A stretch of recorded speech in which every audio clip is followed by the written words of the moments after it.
C'est un ouvrage qui traite beaucoup de la nature. L'inspiration, c'est la nature, il y a de la poésie, des nouvelles. Et cet ouvrage, je l'ai entièrement illustré à l'encre de Chine, c'est-à-dire sur du papier aquarelle, dessin à la plume, encre de Chine, et après traité technique aquarelle, c'est-à-dire avec un pinceau humide. Je dilue l'encre de Chine de façon à créer mes ombres et faire venir la lumière. Voilà.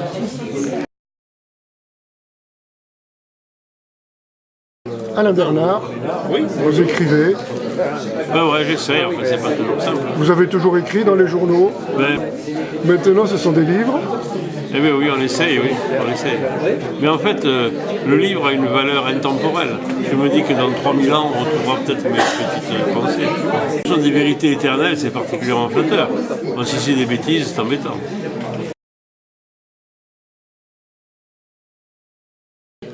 Quel genre de livre?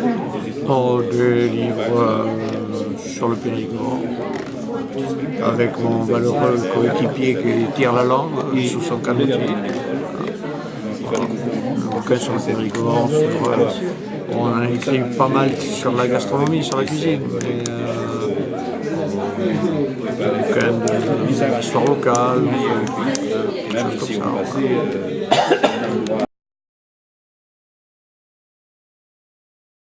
Présente donc le violon sur la neige. C'est une histoire, je suis parti d'un fait familial et j'ai imaginé la vie d'un petit enfant juif qui a été hébergé par ma famille dans les années 42-43. Voilà. Et cet enfant juif, depuis je le connais, j'ai fait sa connaissance. Voilà, il y a une histoire dans l'histoire.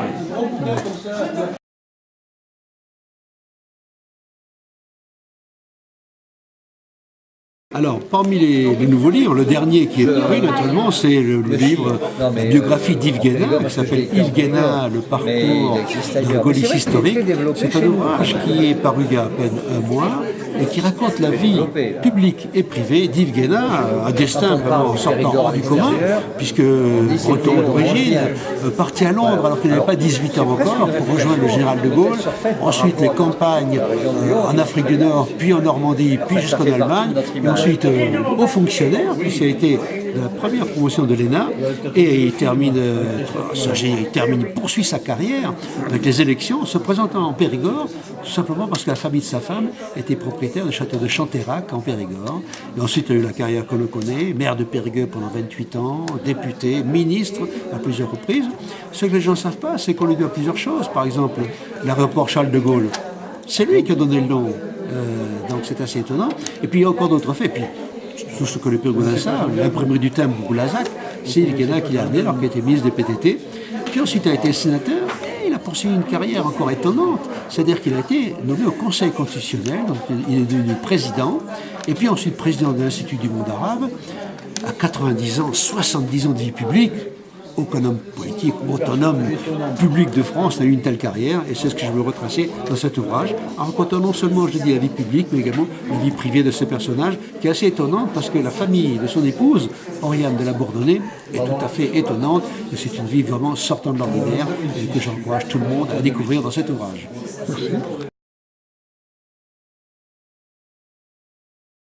Je suis également écrivain.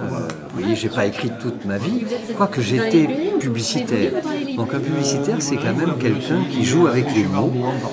Et quand on fabrique une campagne, un slogan, etc., c'est jouer avec les mots. Moi, je suis à l'origine du fameux slogan le Périgord, le pays de l'homme. C'est jouer avec les mots, c'est jouer avec l'histoire, c'est essayer de rassembler dans une formule qui va faire mouche une idée. Eh bien, faire l'écrivain, c'est également poser des mots bien choisis sur les émotions de tout un chacun. Le dernier, si vous voulez. Le dernier, par exemple, c'est Le bonheur à Périgueux. C'est une promenade sentimentale. Moi, je ne suis pas né à Périgueux, mais j'y ai passé toute ma vie. J'ai vécu heureux, cette ville est belle, incontestablement. Et j'ai vécu à tous les âges de ma vie ce que tout un chacun qui a vécu à Périgueux peut y vivre. Et je vous disais tout à l'heure que si l'écrivain peut avoir quelquefois un rôle social utile, c'est de mettre justement les jolis mots sur les émotions de tout un chacun. Et je crois que tous les gens qui ont vécu à Périgueux, qui ont passé une partie de leur vie à Périgueux, ou même qui peuvent arriver à Périgueux, vont découvrir dans cette promenade sentimentale dans Périgueux les émotions qu'à différentes périodes de leur vie, l'enfance, l'adolescence, l'âge mûr, etc., ils ont pu trouver à travers des lieux comme ce que nous appelions les boulevards, les boulus autrefois, le quartier sauvegardé qui a été, on est passé du Moyen-Âge en 50 ans au secteur sauvegardé d'aujourd'hui, qui est ravissant. Le parc Gamançon qui a abrité les pudiques brouillons des premiers baisers de beaucoup de petits lycéens, Barnabé où effectivement toute une jeunesse allait retrouver autour du jukebox de l'époque les mélodies des années 60, des années 70. Alors, bon, bien sûr que je raconte des choses qui correspondent à mon âge, mais est-ce qu'il y a de la nostalgie? Sûrement. Mais la nostalgie, pour moi, c'est quelque chose de délicieux. Ce sont des petites réserves de moments heureux. Et puis quand le présent l'est un petit peu moins, on va dans cette petite réserve chercher un petit moment heureux. Et on se dit, bon, c'est vrai qu'aujourd'hui, c'est pas terrible, mais je me souviens que j'ai quand même vécu ces petits moments heureux. Donc, ça permet de passer les petits mauvais moments du présent. Voilà ce que j'écris et ce que je mets dans mes livres, en général. Merci. Nous sommes avec le docteur Carsenac, qui est écrivain et qui nous montre un album de photos de son père. Oui, j'ai pris les plaques photos de mon père et je les ai tirées sur papier et ensuite j'en ai fait un livre. J'en ai fait quand même 8500 exemplaires, j'en ai vendu 8000, il me reste encore 500 à vendre. Regardez le sanglier, 130 kilos c'est. Et ils sont fiers les chasseurs. Là, vous avez le marché au bœuf, à Belvès. Là, le marché au cochon. Voilà un petit détail, je prends les détails, vous voyez, je le mets ici. Regardez, les cochons sont bien astiqués et les marchands de cochons et les femmes sont fringués. Regardez-moi ça, ils sont bien habillés, le joli chapeau. Celui-ci, ils ont une blouse de mes dessous, ils sont impeccables. Quand le marché est terminé, ils vont au bistrot, casser la croûte, mais alors ils sont en tenue, bien. Là, vous avez le marché toujours. Là, ils vendent des truffes, on voit les truffes là. Et là, regardez les vieux sur le banc qui se reposent. Et là, voyez, la grand-mère chez sa bonne, voyez la bonne, et les parents de la bonne, pieds nus, pas de dents et tout, et la grand-mère qui se cache derrière.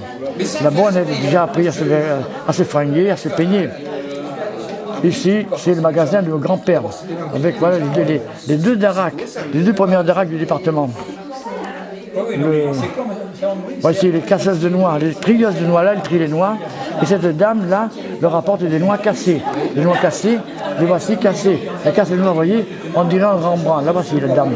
Elle ramasse les noix cassées. Regardez ce tas de noix en plus. Et ce tas de noix, ce tas de coquilles. Et la lumière arrive, c'est magnifique, on dirait un Rembrandt. Alors je vais dire tout le texte pour expliquer des tas de choses.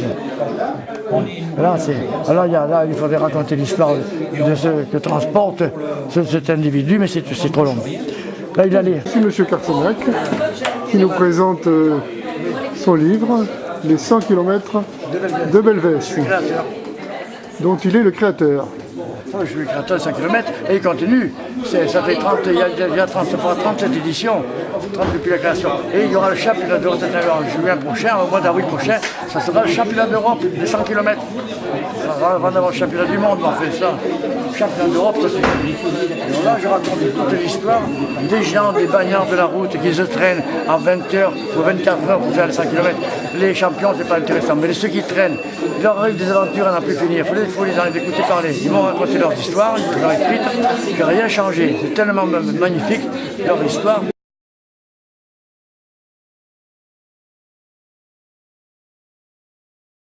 Alors le tout dernier, ce sont les mystères du Périgord. Mystères du Périgord, 25 histoires curieuses, pas toujours dénouées et que nous avons dénouées, toujours originales et toujours mystérieuse au départ en tout cas. C'est pour cela que ça s'appelle Les Mystères du Périgord. C'est une collection, ça s'appelle la collection des mystères qui existe aux éditions de Boré. Il existe des mystères dans d'autres régions, dans d'autres départements. Il n'y avait pas encore de mystères qui étaient faits sur le Périgord et j'ai fait ça l'an passé. Il y a donc 25 histoires. La plus ancienne commence il y a 18 000 ans avec Lascaux, mais nous expliquons tout autour de ça, la découverte, les suites et l'actualité même qui court sur Lascaux. Et la plus récente a seulement 18 ans, puisque c'est l'affaire d'une disparition tout aussi mystérieuse d'un jeune garçon dont on n'a pas de nouvelles depuis 18 ans, mais dont on ne sait absolument pas ce qu'il est advenu. Ni s'il a disparu, ni s'il a été enlevé, ni s'il a fait l'objet d'un mauvais sort ou d'un mauvais parti. Donc tout est vraiment mystérieux sur cette affaire-là, si ce n'est qu'à l'occasion de la rédaction de ce livre, nous avons enquêté à nouveau, puisque la justice ne le faisait plus. L'intéressé étant majeur, il avait le droit de disparaître, donc il n'y a plus d'information judiciaire, en tout cas elle a été arrêtée. Et donc je me suis intéressé à nouveau à cette affaire-là. Et ce garçon a été reconnu dans un village du Doubs. Les gendarmes y sont allés par acquis de conscience, parce que quand même ça redevenait intéressant pour la justice. Et quand ils sont arrivés, il avait disparu à nouveau. Alors, était-ce quelqu'un qui lui ressemblait, ou était-ce lui qui a vraiment voulu disparaître à nouveau, et auquel cas ça expliquerait qu'on ne l'ait pas vu, une fois de plus. Mais cette affaire est toujours en passe et en recherche. Bien entendu, entre ces deux extrêmes, il y a 23 autres histoires qui passent sur des périodes qui sont tout à fait différentes, aussi bien la Révolution française, au village de Cendrieux, comment se passent les problèmes et les débuts de la Révolution française entre les clans et les factions dans le village de Cendrieux. Ça passe par l'affaire de Moneis, le crime de Haute-Faille, où les Périgordins du lieu avaient été assimilés par un auteur parisien un peu en recherche de scandale comme étant des anthropophages, ce qui n'était pas vrai. Il y avait eu bien un meurtre, il n'y avait pas eu de cannibalisme, pas exagéré. Les auteurs parisiens se permettent des choses qui sont parfois un peu curieuses. Et bien sûr, il y a des affaires relatives à la Deuxième Guerre mondiale. Le bataillon des Géorgiens qui est venu à Périgueux, les Bicots d'Alexandre Villaplane, l'ancien joueur d'équipe de France qui était leur chef, qui était à Périgueux, les affaires de Rouffignac, la destruction de Rouffignac, et d'autres affaires encore. Ce qui fait que nous avons un panel de 25 histoires sur 18 000 ans, et qui tout ont un rapport étroit avec le Périgord.